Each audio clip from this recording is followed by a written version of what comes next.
Today I'm going to show you how to grill the perfect filet mignon on your pellet grill. So cooking these fillets, we want to do this in a grilling mode. So one of the things I have on my Oklahoma Joe smoker is I have a sear position. This area right in here, the center area is where my hot box is. That's where my fire box is.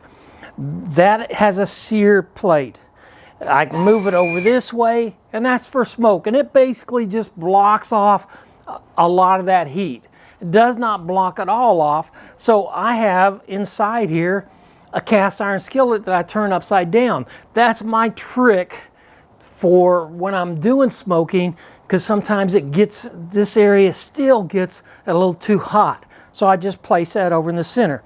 So I'm putting it on sear, and I'm ready for hot and fast. Hi y'all, Don here with Southern Backyard Cooking. I hope you're getting some value out of this video. And if you are, please help me out. Smash that like button. It helps me more than anything else. The next area we want to work on is we want to get ready to actually cook. So we have to fill our hopper. Our hopper is right over here. This hopper holds 20 pounds of pellets, which is one bag. I really like using these Bear Mountain pellets. They're really good. I'm going to be using pecan flavor this time. And if you're interested in what kind is the best kind of pellets to use, you can always see my video right here. So even though I have, and I'm going to be using these pecan, I've used these before. The nice thing about the Oklahoma Joes, when I do the pellet dump, it will go right into one of these Oklahoma Joes buckets. This particular bucket also has a strainer in it, so it'll get the dust out. So all I do is open and dump the pellets in. All right, the next step we want to do is we want to actually start the pellet grill up. One of the things we always want to do is we want to have the lid open. On this Oklahoma Joe smoker, when I come over, I hit the power button, let it beeps, turn the temperature up to what I want. I want 450. Push the button in. Starts the fan, which you can probably hear, and it goes into preheat. Now, because it is a smoker and it uses these pellets, it's going to start smoking. Okay, my Oklahoma Joe's is finally out of preheat. And you can see it's flashing back and forth from what actual temperature it is now in the 450 degrees.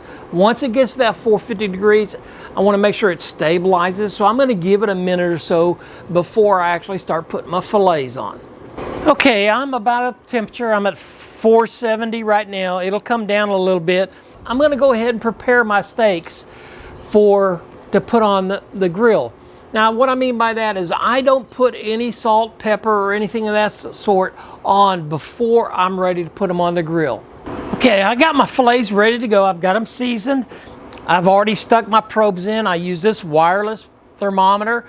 That way the receiver end will tell me exactly what temperature and when they're ready to pull off. But what I want to do is I have two fillets here. I like them this 1.5 inch or so thick. I'm just going to open them up. The smaller one obviously is going to be for my wife. So I'm going to put it here on the sear plate and then put this one right here on the sear plate, and I'm going to close them up. All right, for the fillets now, I like to cook them about 3 minutes. I want to turn them about 90 degrees and then cook them another couple of minutes. So I have my timer, and when this goes off, I'll rotate them 90 degrees. Using my wireless thermometer, this is the receiver part of it. I have two probes that I can plug in. One of them is set for my steak, the larger steak. I want it to cook at 133. Once it's 133, it's done. My wife likes hers medium well, so I've got her set at 140, and it will let me know when these are ready.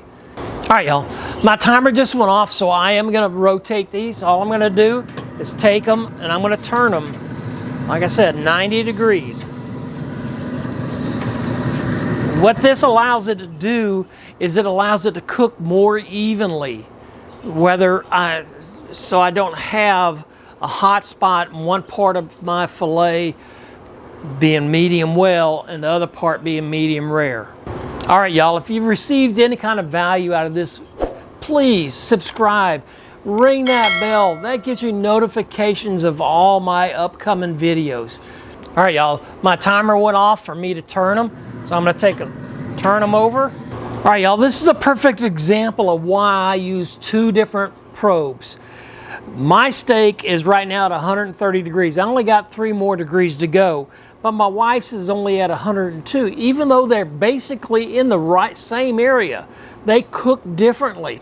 If I only used one probe, mine would be almost done, and hers is still it's raw. All right, my wife's steak is finally done, so I'm gonna pull it off, put it on my plate over here. I'm gonna close it back up. The next thing we wanna do is we wanna put it down to shutdown mode. Hey y'all, of all the tips I can give you about cooking on a pellet smoker and making it so easy to use is watch my video about the 10 mistakes that are most common using a pellet smoker or pellets grill.